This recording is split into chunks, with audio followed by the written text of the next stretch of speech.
Hey, it is Lieutenant Skip here with Earn My Badge, and today we're going to talk about the background check. This is a topic that is crucial to successful hiring with a department. However, it's also one of the more nerve-wracking things that you're going to go through. Pretty much on par with the psych or the polygraph. But this one you have a little bit more control over on what you present to an agency. So the background check is a deep dive into you, who you are, how you interact with people, what you've done, and they're looking for indications that you may be a risk as an employee. Okay, you can look at past behaviors as an indicator of future behavior. With that said, departments understand that people change.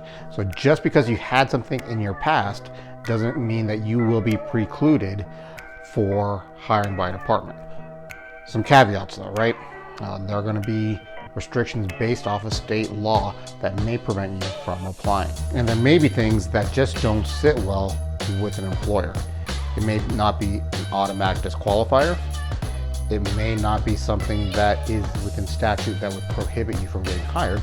But again, it just doesn't sit well with the department and they may pass you over in their process. Okay? So we're going to go into 3 things that you need to be aware of as an applicant and when you submit your background packet. Number 1, transparency. Okay? You've got to be transparent about your past and what you've done. If you try to hide things, if you try to minimize things, that's going to be frowned upon by a department. They're looking at, really, the expectation is that you're going to disclose things and now you're trying to hide it. That may be a red flag for agencies and they could disqualify you at that point. The best thing to do is be transparent. Even if it is not something that you are proud of doing, that you will never do again, put it out there, let them know that you are disclosing everything, that you have nothing to hide, and then show that you are not who you were in the past. And how do you do that? You start talking about these things, how it's changed, how you've moved on from those things. Example, in college you could have been a partier. College parties every weekend, just always drinking and partying, and that was part of your life there. Well, what have you done since then? Are you holding down a job? Are you being successful in the things that you need to be? Because if you're probably partying that much in college, you probably were not successful in what you were expected to do. School, sports, etc. So you're going to try to give examples of how you've moved on from that. Number 2, your digital footprint. Something you need to look at doing is cleaning up your social footprint, meaning your social media, things you have out there. These things can be a glimpse into who you are. Again, we're not trying to hide things, but you know what? We've moved past that. Going back to the reference of college, if you have a bunch of videos and pictures of you doing keg stands on your public profile, maybe it's time to clean that up, privatize it, take those down.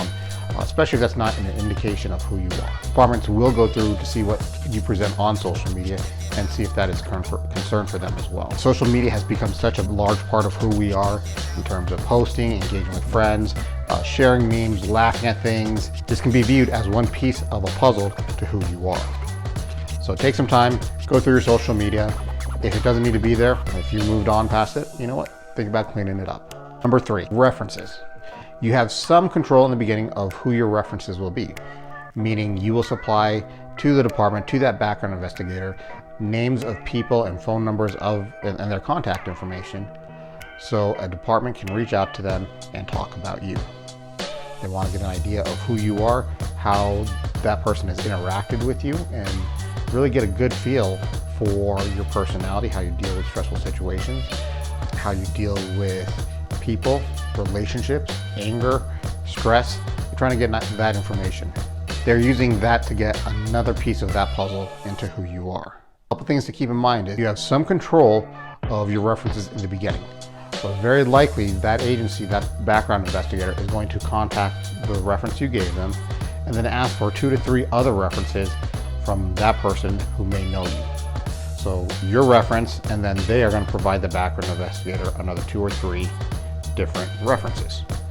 And so that's how they start to branch out and be able to get a better picture of who you are from multiple other sources. With that said, you need to be smart about who you supply as references. Don't just go for large titles or people who have a senior position in an agency, that may not help you as much as someone who knows who you are intimately. Okay?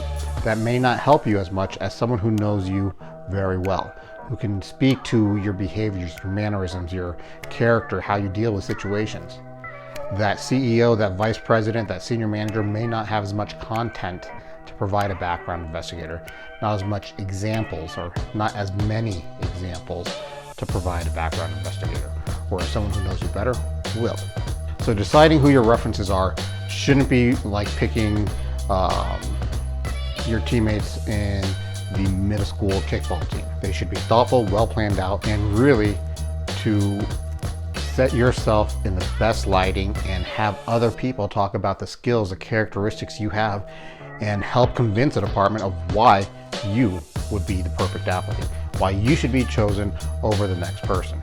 So we just covered 3 different things that will help you as you go through your background investigation or get ready to sit down with your background investigator.